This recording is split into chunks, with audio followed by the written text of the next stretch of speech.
আসসালামু আলাইকুম। রাতের শীর্ষ সংবাদে স্বাগত জানাচ্ছি আমি শাহনাজ পারভীন। নির্বাচন ঘিরে অদৃশ্য শক্তি কাজ করছে তারেক রহমান। রক্তাক্ত ছবি, সংঘর্ষ শেষে যৌথ অভিযান, শিক্ষার্থীদের ভুয়া ভুয়া স্লোগান। প্রধান উপদেষ্টা নিজের লোকদের আগামী ১০০ বছর খাওয়ার ব্যবস্থা করেছেন এনসিপি নেত্রী।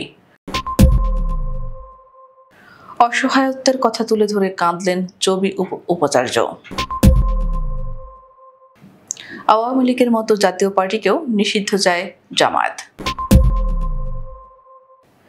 নাশকতার মামলায় অব্যাহতি পেলেন মির্জা ফখরুল। মুক্তিযোদ্ধা কোটায় নাতি নাতনিদের আবেদন বাতিলের নির্দেশ। তারেক রহমান বাংলাদেশের সবচেয়ে জনপ্রিয় নেতা আমির খসরু।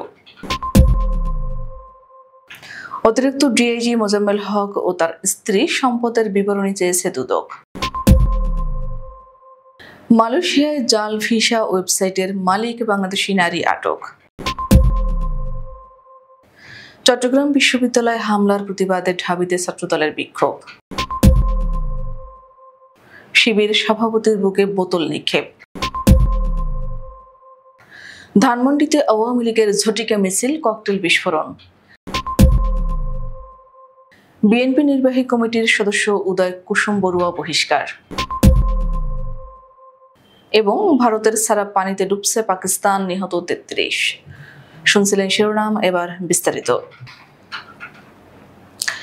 বিএনপির ভারপ্রাপ্ত চেয়ারম্যান তারেক রহমান বলেছেন, দেশে এখন জনগণের অধিকার প্রতিষ্ঠার সময়। অবাধ ও নিরপেক্ষ নির্বাচনের আগ পর্যন্ত গণতন্ত্র ঝুঁকিমুক্ত নয়, কারণ নির্বাচনকে ঘিরে অদৃশ্য শক্তি কাজ করছে। নির্বাচন বানচাল করতে সেই অদৃশ্য শক্তি কাজ করছে। রোববার বিএনপির ৪৭তম প্রতিষ্ঠা বার্ষিকী উপলক্ষে আইইবি মিলনায়তনে বিএনপি প্রতিষ্ঠার উদ্দেশ্য ও তাৎপর্য শীর্ষক আলোচনা সভায় লন্ডন থেকে ভার্চুয়ালি যুক্ত হয়ে তিনি একথা বলেন। চট্টগ্রাম বিশ্ববিদ্যালয়ের শিক্ষার্থী ও স্থানীয়দের মধ্যে দফায় দফায় সংঘর্ষ শেষে অভিযানে নেমেছে যৌথ বাহিনী। রোববার বিকেল ৪টার দিকে যৌথ বাহিনী অভিযান শুরু করেছে। এ সময় ২ নম্বর গেটের সড়ক দিয়ে সেনাবাহিনী, পুলিশ ও র্যাবের ২০টি গাড়ি প্রবেশ করে জোবরা গ্রামের দিকে যায়।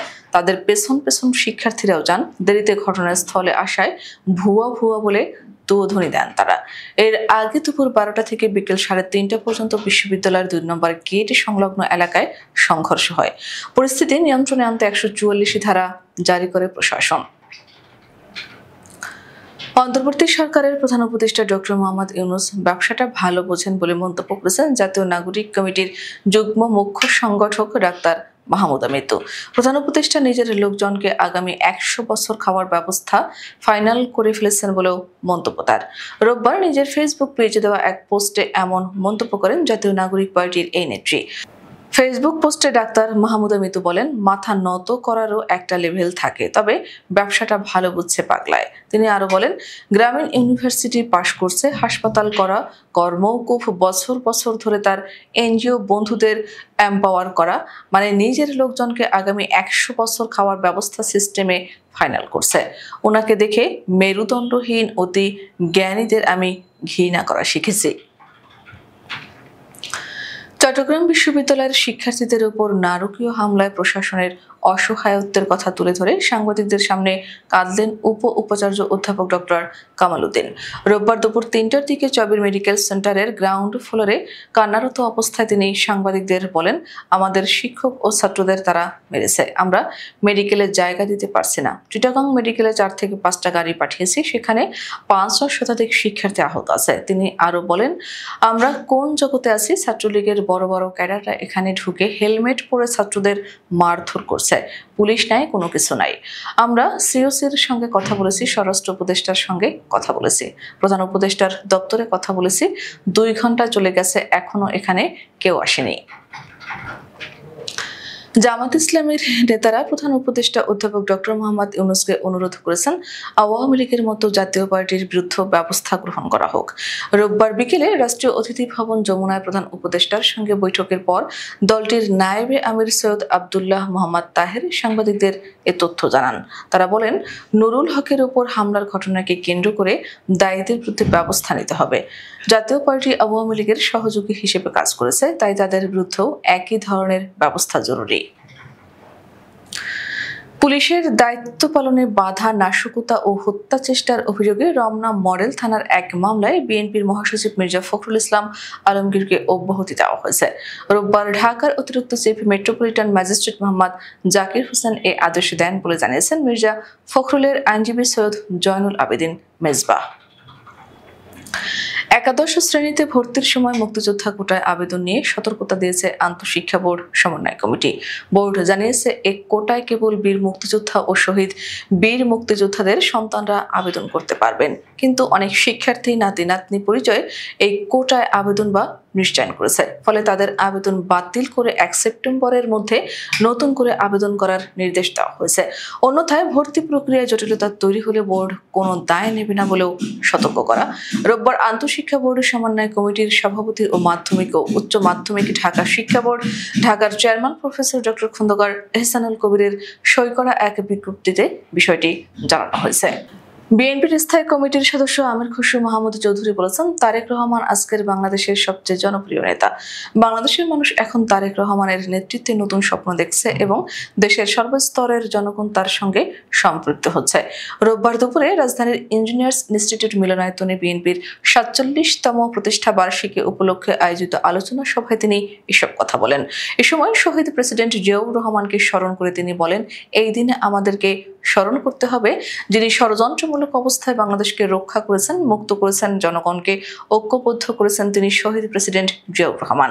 তারেক রহমান প্রসঙ্গে আমির খসরু বলেন, অনেক ষড়যন্ত্র ও বাধা বিপত্তির মুখেও তারেক রহমান আজ বাংলাদেশের সবচেয়ে জনপ্রিয় নেতা হিসেবে আবির্ভূত হয়েছেন। পুলিশের অতিরিক্ত উপমহাপরিদর্শক ডিআইজি গাজী মোহাম্মদ মোজাম্মেল হক ও তার স্ত্রী ফারজানা মোজাম্মেলের সম্পদের বিবরণী চেয়েছে দুর্নীতি দমন কমিশন। দুদকের তথ্যানুসন্ধানে এই দম্পতির অবৈধ সম্পদের তথ্য পাওয়ার পর এই পদক্ষেপ নেওয়া হয়েছে বলে আজ রোববার দুদকের উপপরিচালক মোহাম্মদ আক্তারুল ইসলাম জানিয়েছেন। মালয়েশিয়ায় বিদেশিদের জন্য জাল ইলেকট্রনিক ভিসা সেবা প্রদানকারী একটি ভুয়া ও ওয়েবসাইটের সাথে জড়িত থাকার অভিযোগে এক বাংলাদেশি নারীকে আটক করেছে দেশটির ইমিগ্রেশন বিভাগ। রোববার এক বিবৃতিতে ইমিগ্রেশন মহাপরিচালক দাতুক জাকারিয়া শাহবান জানান, কি মালয়েশিয়া নামে পরিচালিত ওই ওয়েবসাইট সিন্ডিকেট 2022 সাল থেকে কার্যক্রম শুরু করে এবং ইতোমধ্যে 52,672টি আবেদন প্রক্রিয়া করেছে। এ সময় তারা কোটি কোটি রিঙ্গিত হাতিয়ে নেয়। অভিযানকালে 32 বছর বয়সী বাংলাদেশি নারীকে আটক করা হয়, যিনি সামাজিক ভিজিট পাশে মালয়েশিয়ায় অবস্থান করছিলেন। রেকর্ডে দেখা গেছে তিনি গত 3 বছরে একাধিকবার মালয়েশিয়ায় প্রবেশ করেছেন। তার মালয়েশিয়ান স্বামীকেও তদন্তের সহযোগিতার জন্য নোটিশ দেওয়া হয়েছে। চট্টগ্রাম বিশ্ববিদ্যালয়ের সাধারণ শিক্ষার্থীদের উপর ন্যাক্কারজনক হামলার প্রতিবাদে রোববার সন্ধ্যা 6টায় বিক্ষোভ মিছিল করবে বাংলাদেশ জাতীয়তাবাদী ছাত্রদল ঢাকা বিশ্ববিদ্যালয় শাখা। টিএসসি থেকে শুরু হয়ে মিছিলটি ক্যাম্পাসের বিভিন্ন সড়ক প্রদক্ষিণ করবে বলে জানিয়েছে সংগঠনটি। ঢাকা বিশ্ববিদ্যালয় ছাত্রদল সভাপতি গণেশ চন্দ্র রায় সাহস এবং সাধারণ সম্পাদক নাহিদুজ্জামান শিপন এ কর্মসূচির সিদ্ধান্ত নেয়। সংগঠনটির দপ্তর সম্পাদক মল্লিক ওয়াসি উদ্দিন তামি গণমাধ্যমকে পাঠানো এক বিজ্ঞপ্তিতে এ তথ্য নিশ্চিত করেন। রাজশাহী বিশ্ববিদ্যালয় কেন্দ্রীয় ছাত্র সংসদ নির্বাচনে মনোনয়ন তুলতে এসে সাধারণ শিক্ষার্থীদের সঙ্গে একাত্মতা প্রকাশ করেছেন ইসলামী ছাত্র শিবির রাবি শাখা। এ সময় শিবির সভাপতির বুকে বোতল ছুড়ে মারেন অজ্ঞাত পরিচয়ে এক ব্যক্তি। রোববার দুপুর 2টার দিকে এ ঘটনা ঘটে। প্রত্যক্ষদর্শীরা জানান, একাত্মতা প্রকাশ করে বক্তব্য দিচ্ছিলেন ছাত্র শিবিরের কেন্দ্রীয় প্রচার সম্পাদক আজিজুর রহমান আজাদ। এ সময় পাশে ছিলেন রাবি শাখার সভাপতি মোস্তাকুর রহমান জাহিদ। বক্তব্য চলাকালে অজ্ঞাত পরিচয় এক ব্যক্তি রাবি শিবির সভাপতির বুকে বোতল নিক্ষেপ করেন। রাজধানীর ধানমন্ডি ২৭ নম্বর এলাকায় হঠাৎ করে ঝটিকা মিছিল করেছে কার্যক্রম নিষিদ্ধ হওয়া আওয়ামী লীগের নেতাকর্মীরা। রোববার বিকেল ৩:৩০টার দিকে এই মিছিল অনুষ্ঠিত হয়। মিছিলটি কয়েক মিনিট পর্যন্ত স্থায়ী হয়। মিছিল শেষ হওয়ার পর এটির ভিডিও সামাজিক যোগাযোগ মাধ্যমে ছড়িয়ে পড়ে। এতে ককটেল বিস্ফোরণেরও অভিযোগ উঠেছে। এ ঘটনায় স্থানীয় বাসিন্দাদের মধ্যে আতঙ্ক ছড়িয়ে পড়ে। ধানমন্ডি থানার ভারপ্রাপ্ত কর্মকর্তা কৈশন্য মার্মা জানান, বিকেল ৩:৩০টার দিকে আওয়ামী লীগের নেতাকর্মীরা মিছিল করেছে বলে জানতে পারি। তবে খবর পাওয়ার পর ঘটনাস্থলে পৌঁছালে কাউকে আর পাওয়া যায়নি। তারা সবসময় অল্প সময়ের জন্য মিছিল করে। বিশৃঙ্খলা সৃষ্টিসহ দলের নির্দেশনা অমান্য করে সংগঠন বিরোধী কার্যকলাপে জড়িত থাকার অভিযোগে বিএনপি জাতীয় নির্বাহী কমিটির সদস্য উদয় কুসুম বড়ুয়াকে দলের সকল পদ থেকে বহিষ্কার করা হয়েছে। দলটির সিনিয়র যুগ্ম মহাসচিব রুহুল কবির রিজভী স্বাক্ষরিত এক বিজ্ঞপ্তিতে এ তথ্য জানানো হয়েছে। ভারতের ছেড়ে দেওয়া বন্যার পানিতে বিপর্যস্ত হয়ে পড়েছে পাকিস্তানের একাধিক অঞ্চল। দেশটির পাঞ্জাব প্রদেশে ভয়াবহ বন্যায় এখন পর্যন্ত ৩৩ জনের মৃত্যু হয়েছে। ক্ষতিগ্রস্ত হয়েছেন ২০ লাখেরও বেশি মানুষ।